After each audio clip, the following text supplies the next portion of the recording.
Welcome to EPG Padasala. I am Dr. K. Mavalirajan from Department of Ancient Indian History, Culture and Archaeology, Vishwabharati, Shantiniketan. The paper on Economic History of India, the model which I am going to deal with you, South India during the Rashtrakutas and their contemporaries. Here, I will mainly focus on agriculture, trade and commerce, and taxation on particular period of the Rashtrakuta and their contemporary dynasties. Here, when we discuss about the Rashtrakuta dynasty, they were very prominent dynasty in South India. They were achieved a lot in political aspect as well as the cultural aspect.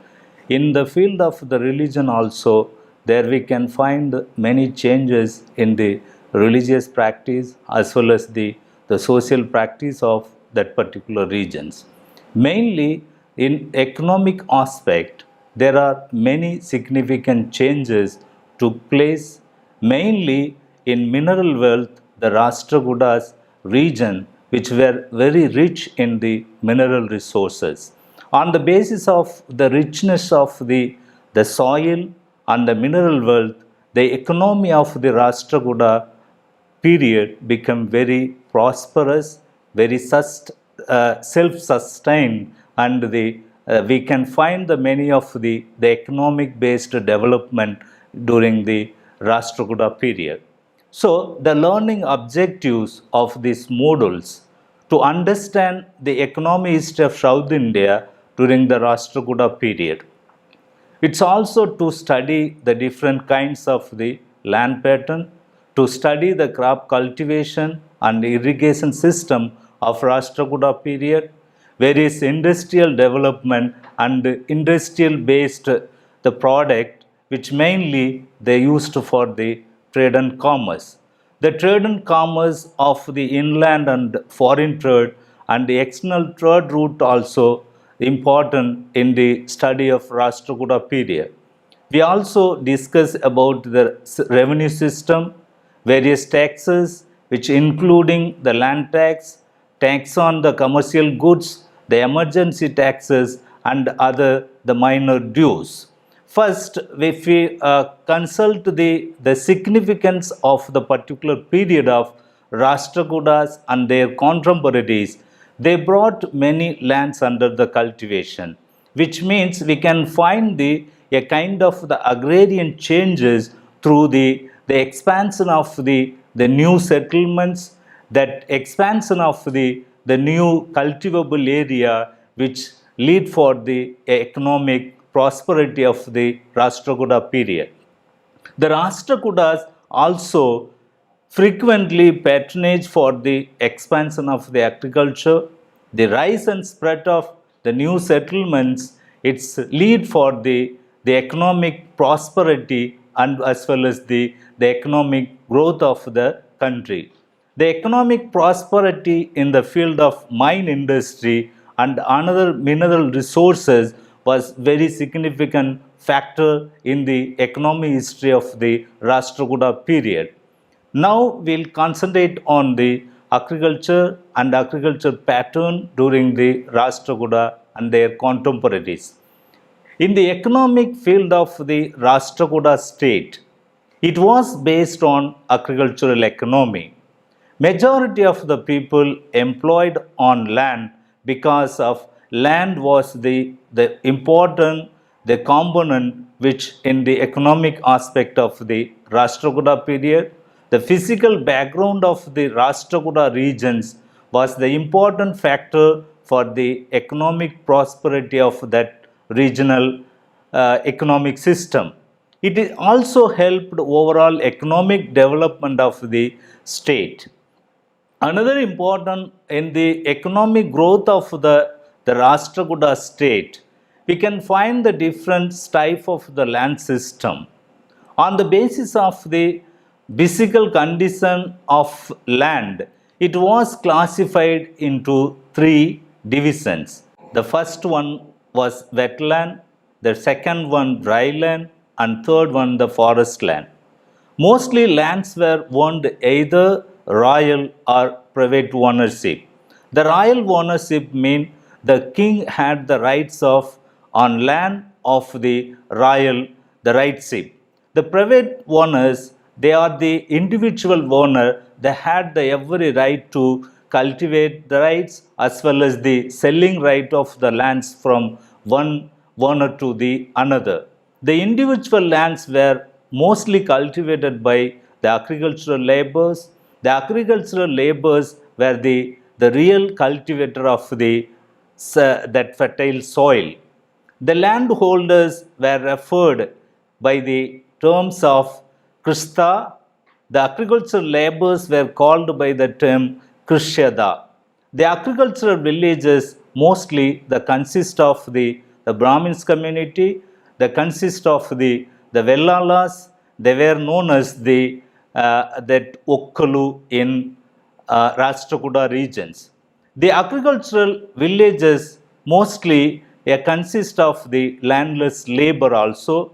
They are the real cultivators, but they are the landless people. They live in the social hierarchy in the below of the social status. The non-Brahmins landholders are referred by the term Okkalu, which means the agriculturalist. The Okkalu were like the Vellalas of the Tamil regions. They controlled the land holding, they controlled the political system, they controlled the economic prosperity in that particular regions. The big landowners groups were called as Mahajanas in Rashtrakuta inscription. The Okkalu and Mahajanas controlled production and the distributions of resources of the Rashtrakuta period. The Mahajanas conducted land survey and measurement in proper manner in proper time. They were entrusted with the management of customs and tolls donated to temples. They were in charge of tank construction and its maintenance work. Mostly they were very influential people in village administration and temple affairs. They cultivated their lands with the help of the agricultural labor. So that Okkalu and Mahajanas were powerful community. They controlled the whole social system as well as they regulated the economic activities of the village as well as some bigger commercial center. Rashtrakuta inscriptions speaks about the land grants of the early period. The sizes of land grants are expressed in the various terms like kammas, meter, nivartana, the veli. These are the some of the technical terms which we get it from the Rashtrakuta period, which simply means that the different sizes of land in the Rashtrakuta period. The term matter and nivartana have occurred more frequently in inscriptions. The term veli indicate the land measurement. There are also some measurement units of land in Rashtrakuta period. They are Dor, Kantika, Prastha, Adak and Pal. These are the measurement which give the boundary for the village land. Now we discuss about the main crops which cultivated during the Rashtrakuta period in the regions of the Rashtrakuta country. The people of Rashtrakuta regions cultivated variety of crops.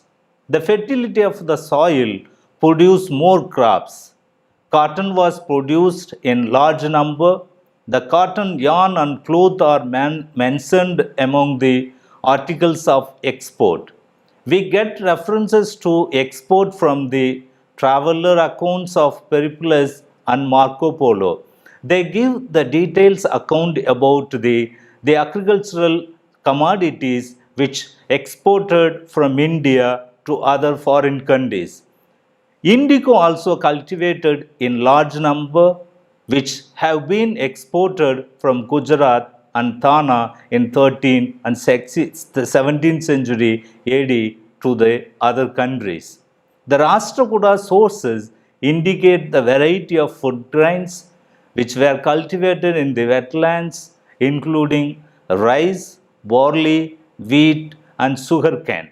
Apart from these, they also cultivated some other, the minor millets and other crops in their cultivable lands. The Konkan regions, ruled by the feudatories Silaharas, produce large quantities of petal leaves, coconut, and rice in their regions.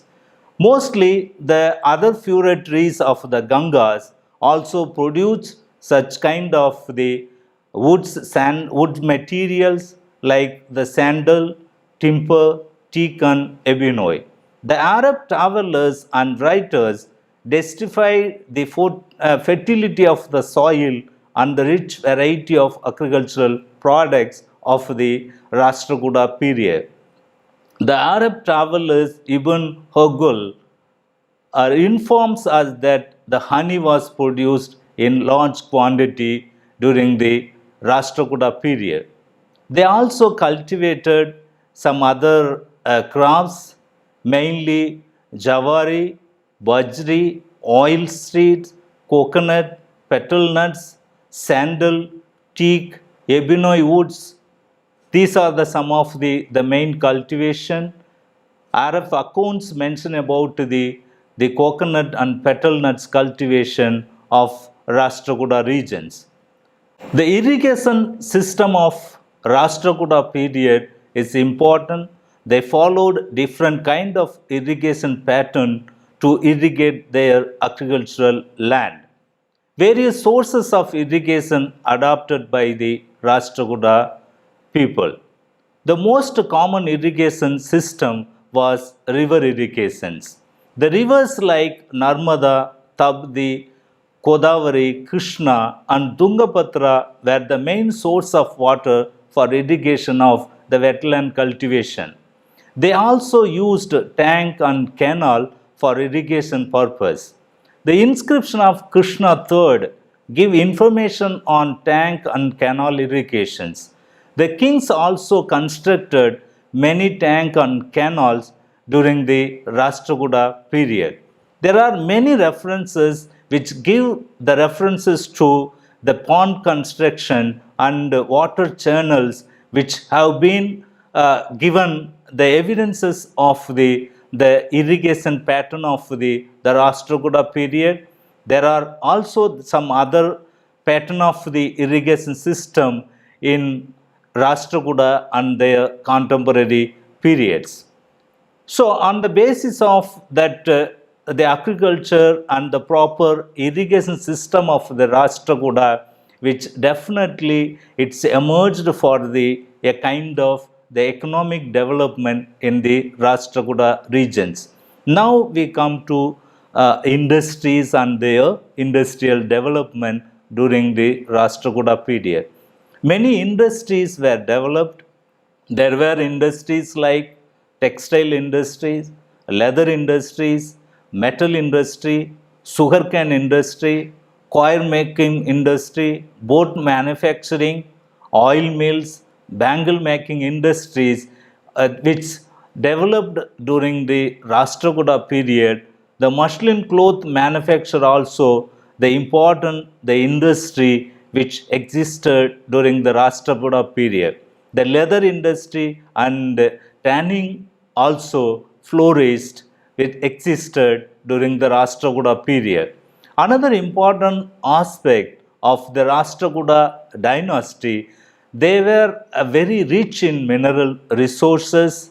That rich mineral resources and agricultural product boosted other industrial development. Agriculture and agricultural products were the main industry of the people. The surplus products were traded. The agriculture industry and trade and commerce were independent and complementary to one another. We can find the many of the changes in the agricultural product as well as the commercial transaction. Now we discuss about the mineral resources of the Rashtrakuta period. Mineral resources was plenty in Rashtrakuta territory. In mineral wealth, the Rashtrakuta dynasty was richer than any other dynasty of the South India. Gold was supplied from the Kolar gold mine to Ramgiri gold mines. There were rich copper deposit and semi-precious stone in Deccan regions, particularly the regions of the Rashtrakutas and their contemporaries. The mineral deposit extensively found in the hilly tracts of Ajanta, Ellora, the Western Ghats, Kadapa, Kurnool, Kolkanda, these tracts continuously yielded good quality of the minerals for the metal industries. These industries mostly were run by guilds of workers, skilled artisans, and other the occupational groups. Apart from the many artisan community, other groups also involved in the collecting the mineral wealth of the Rashtrakuta country. The industrial based mineral products were mainly vessels and utensils, ornaments, war weapons, agricultural tools, tools for the agricultural based village industries. They produced from the agricultural based or the mineral based product of the industries. The capital city of Manyakada was very much nearer the diamond fields of the Rashtrakuta regions. Now we discuss about the trade and commerce during the Rashtrakuta period. Trade and commerce played vital role in the economic growth of the Rashtrakuta period. They had trade relation with the inland territories as well as the foreign territories.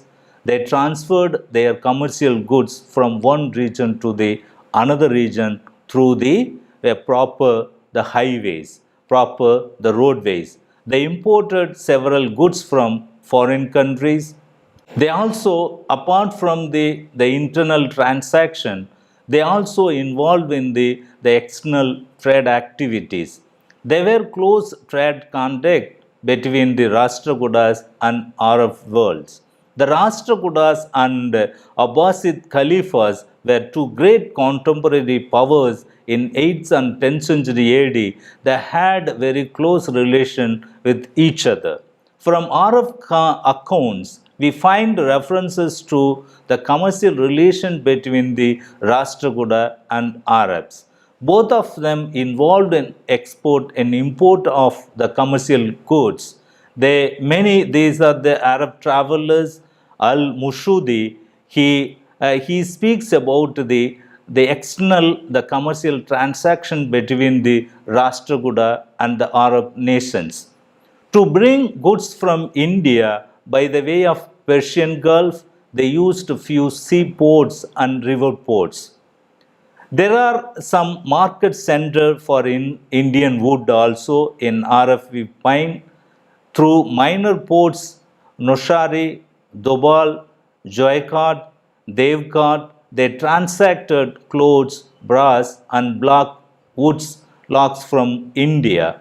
The Konkan coast was also very important port center in the Rashtrakuta period. Most of the Arab writers has mentioned about the Konkan coast and its trade activities.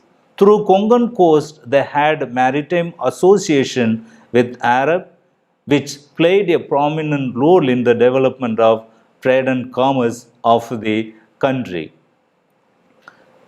There are many coastal cities were very popular during the Rashtrakuta period. The coast of Dana was also very important. A lot of references we find in Arab writings. There were many cities in Tana coast, that is Tana, Shubaraha, Shandan, Saimur, Sanpur, Kanbaya, Paruz. These cities were very busy in coastal trade during the 9th and 10th centuries of the Rashtrakuta period. There were some external trade routes. There were many trade routes connecting important the commercial centers. Rashtrakuta sources give a detailed descriptions on the important trade centers and their trading activities. They mostly used sea routes. There were 14 sea routes, out of which 5 routes originate from Sobraha, the famous trade center of the Rashtrakuta period.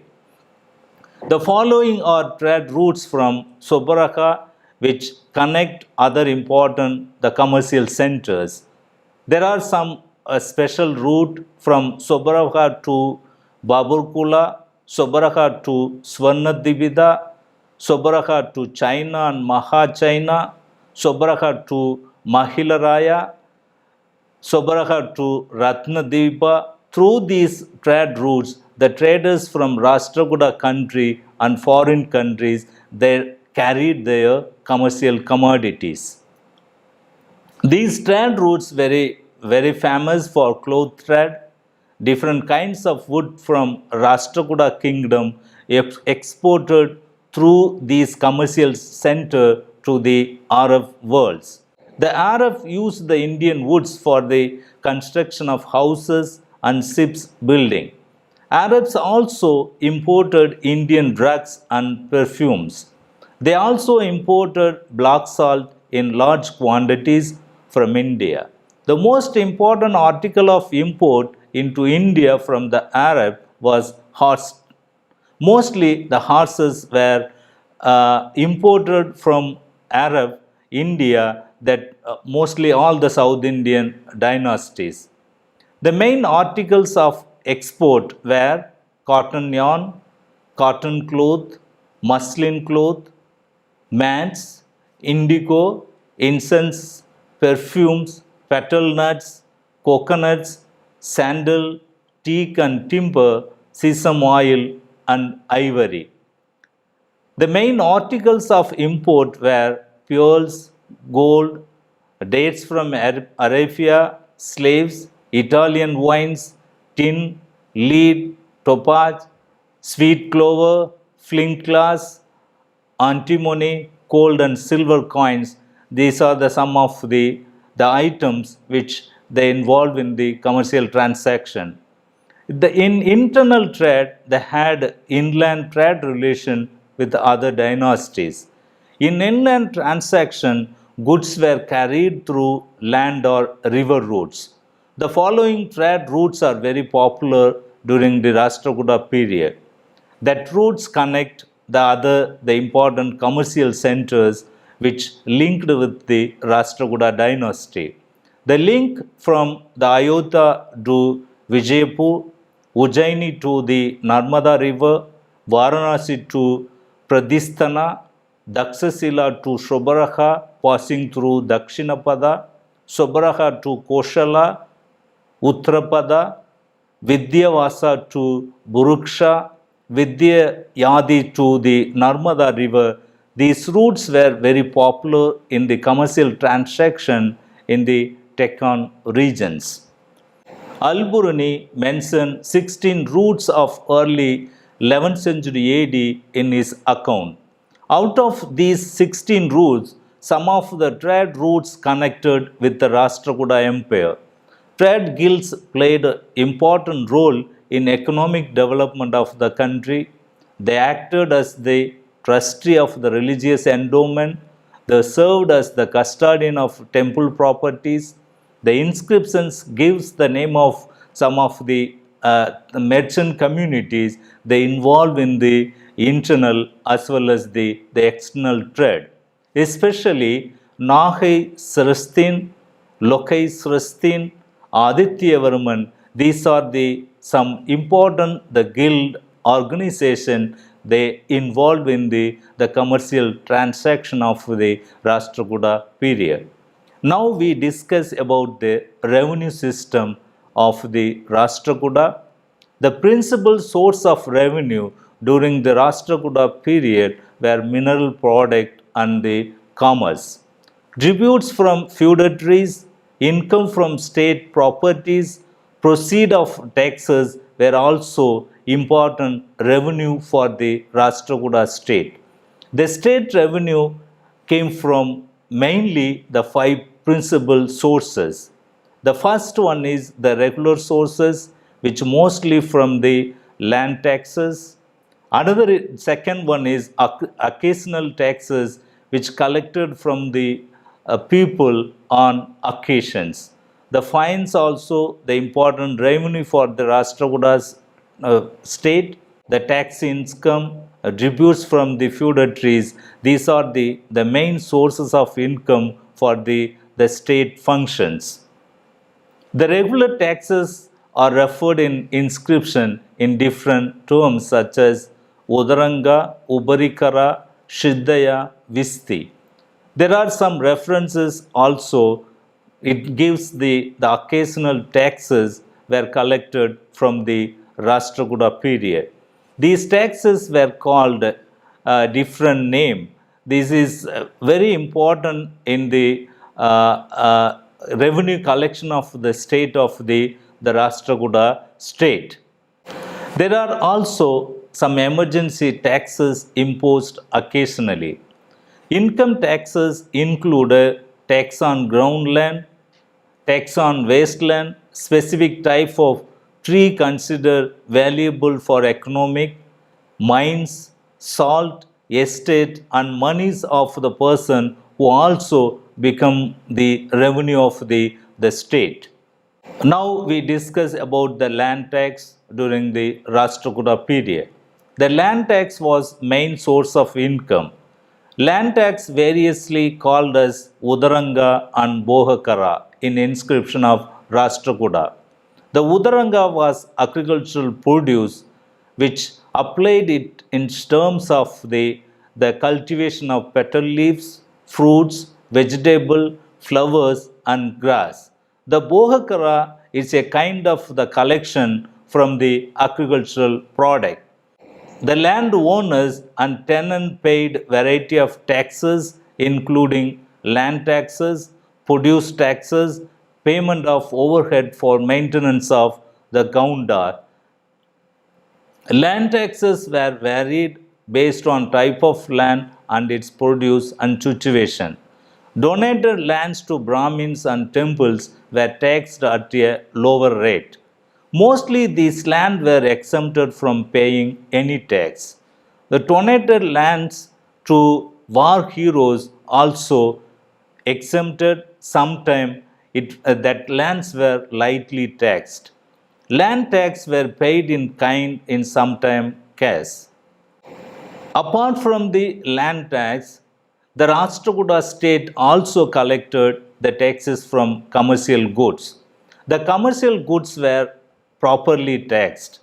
The tax levied on imported items was called Upatta, while locally produced items were called Bhuta. In addition, there were general and excise and local taxes levied on villages. The Rashtrakuta state levied shipping tax of 1 golden Katyana on all foreign vessels. The taxes were levied on all types of artisans such as potter, sheep herds, weavers, oil pressers, shopkeepers, stall owner, gardeners. They paid their taxes directly to the Rashtrakuta state. To meet emergency situation, taxes were levied. When the kingdom was under pressure, mainly the economic pressure, they collected some emergency taxes. During natural calamity also, they collected emergency taxes.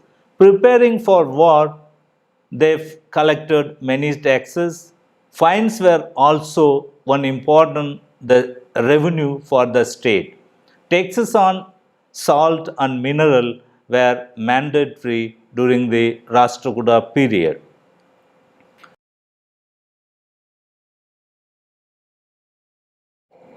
If you conclude the economic aspect of the Rashtrakuta and contemporary period, we can find the many significant changes in the economic aspect of that particular period. The Rashtrakuta period marked a significant period in the economic development. Agriculture was continued to be a mainstay of the people's economy. The natural mineral wealth were important resource of the state. Compared than the other state, the Rashtrakuta state was rich in mineral resources. The emergence of feudal economy is also prominent economic change during the Rashtrakuta period. We find emergence of new feudal society which based on the land holdings. They had very close trade relation with the Arabs and Rashtrakuta regions.